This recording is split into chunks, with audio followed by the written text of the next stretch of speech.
Hello YouTubers, this is noobifier.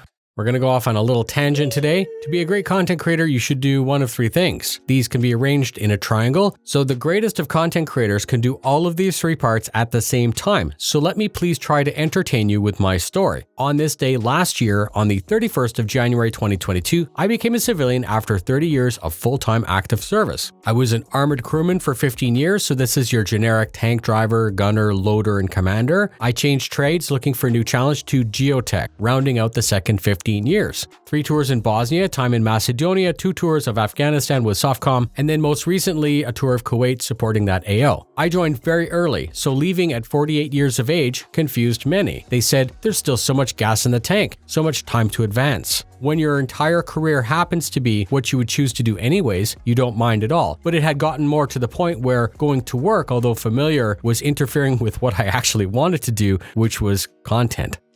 So that's a little bit of irony that my hobby changed my focus, and I didn't want to become one of those crappy, crusty senior NCOs that are just there for a paycheck. After 30 years, I had maxed out my pension based on time, so there was no monetary reason to remain. With the support of my wife and family, I put in my memo and I was out after 10 working days, happy with a new focus. No parties, no ceremonies, no pomp or pageantry needed.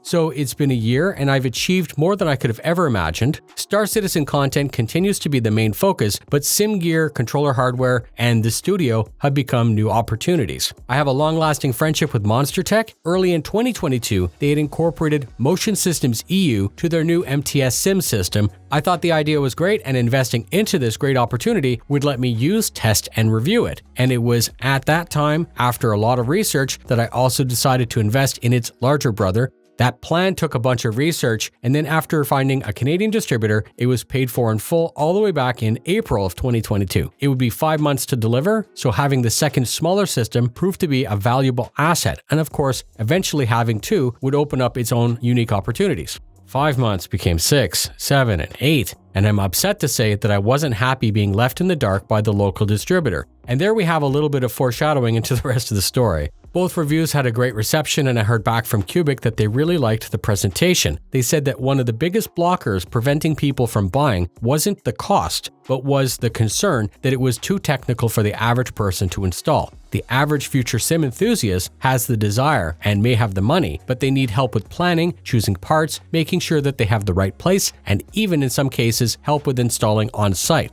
So, this would be how I could use my newly found spare time. Star Citizen continues to develop, and no, I don't think it's a scam. Too much creativity and dedication and emotion is being produced each day over at CIG. I consider myself to be its #1 fan, and I love the audacity and scale of the planned game. I have, however, realized after covering it for 10 years that we are still at least 10 years to go, and my video today is not a sign of disloyalty or frustration as a content creator. As the story continues, remember, I'm a big fan of Star Citizen first. So after the realization that there's a need for personalized consulting with big simulation systems, noobifier Media would help people plan and install. Once the service levels became defined, the real question was, if I would be doing all of this, why would I not be a distributor? Why wouldn't I also import for my own clients, thus removing the middleman and giving me direct oversight on my client's product? What would be my incentive to possibly give competition the business while losing positive control over the order, shipping, and delivery?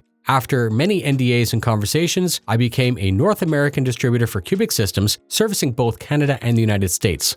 The service we offer is logically broken down into 4 phases of delivery. Feedback from the customers so far have been very positive. Now we're fully ready, and hopefully I can continue to be a good storyteller. I'm going to share with you some of our successes through scenarios. The first scenario begins with an email asking to help choosing a US distributor. Person has questions about something that they'd seen on one of my videos, and they believe that that is exactly the upgrade that they're looking for. They have already placed an order for Monster Tech MTS with a chair and all of the extras that they need. They have concerns about the complexity of the install, but I was able to reassure them that as part of the tiered service, they would not be tackling that alone. They replied that they enjoyed the channel and they trust us with their order. We will import the parts that they need and they will install it themselves, knowing that I'm on standby to help. They will install and have questions that would be very easy to answer over a video call. If they decide that they're no longer comfortable, we can schedule a simple phase 3. Phase 3 is on site where I fly in, complete the build, complete the setup, and I don't leave until they're flying. Because this order is a simple import, the customer is invoiced for the parts, the shipping, and 90% of what we think the duty might be. The invoice is paid, order is placed with Cubic, shipped with a tracking number. We manage it through customs, customer receives the order. Once the other parts arrive, they will assemble, and I will be on standby to help with simple questions. I will also be on standby for Phase 3, as I said, where I fly in and take over all aspects of the setup. This scenario happened, and it's real. The second scenario begins with an email with a request for help. The person has already bought a QSS-25, it's been delivered, and they want a full Phase 3 where I fly in with a team member, disassemble it, and then set it up back indoors. Through an initial discussion, I then offered them Phase 1 instead. Phase 1 is a consulting retainer that opens up conversations leading to a plan and a report. Through our video calls, I come to understand that they need help ensuring the location is physically suitable for such a device. We will plan out some basic contracting for them. We will discuss VR versus monitors, because that wasn't decided yet. My plan now was to use his Phase 1 through a set of video calls where I would literally be watching their progress live and helping them complete the teardown, get new hardware, assemble the base plate, check torques, position the base plate, install the actuators, place and attach the top frame, and then verify operation. We would achieve this over several nights. This would be done safely and in a logical order, beginning with verifying that the system actually works, and then checking each step before moving to the next. It would always be up to the customer to tap out and just jump to a Phase 3, where I would fly in with a team member and complete the job as requested. I don't think this will be required after getting to know them better. Their concerns are valid because this is a many thousands of dollars piece of simulation hardware, and they've never done this before. But it's clear that their comfort levels are normalizing after each call. They're happy and reassured with a bit of discussion and direction, a second set of eyes, and a person to tell them what the next step is. This scenario happened and is also real. And I'm going to end on scenario 3 because it demonstrates the full range of what we can do. It begins with an email request. The customer is building a new house and they want a pair of QSS-25s in the basement. They want help with every aspect of this install, and they want it to be as turnkey as possible. They saw the videos and they simply love what's going on. They receive an invoice for Phase 1, and we have a 2-hour initial video call. We talk about the location, what sorts of simulations they want, their complete goals. We speak about their current contractor, who might be able to add some extra electrical support to the game room. We discuss the suitability of the floor, the lighting, if the HVAC will be able to deal with the screens and the PCs. We talk about VR, screens, or both. They need help choosing controllers. They need help choosing the computers. They want recommendations on what game titles should be bought, the lighting, the sound treatment, the audio gear, even down to the UPSs that protect everything.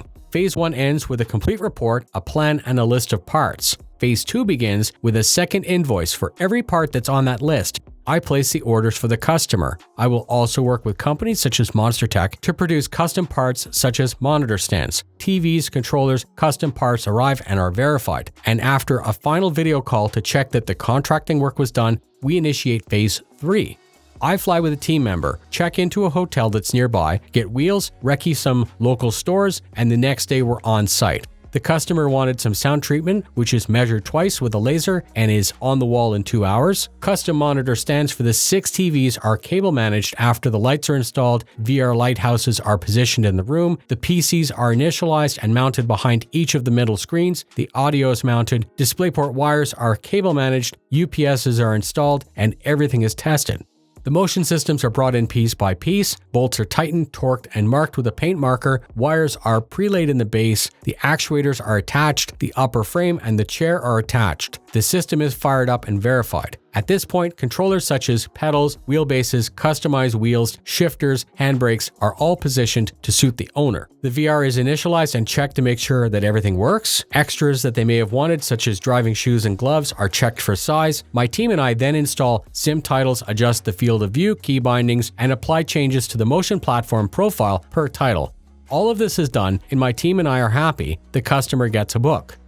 We take them through how to use everything that was installed, and you can understand that there'd be time set up for cleanup, final checks and questions before we pack up and hand over the keys. I'm very proud to say that this scenario is also real, but we're only halfway through Phase 2, and we're planning Phase 3 in May or June. And I'm sure that my plan to retire last year was the right one. My choice of work balancing content creation and consulting offers me a new challenge every day and a chance to meet so many new people. My 30 years of working against all levels of enemy and adversity have prepared me to approach problems with an open mind and determination. I will not fail anyone who reaches out for our unique services, and of course my story ends with an an invitation for you to reach out if my new job seems to be something that you'd be interested in. So, thank you very much for hearing my little story. If you or someone you know is ready for the next level in simulation, but perhaps don't have the time or desire to plan it alone, get in touch using the link in the description with the red icon.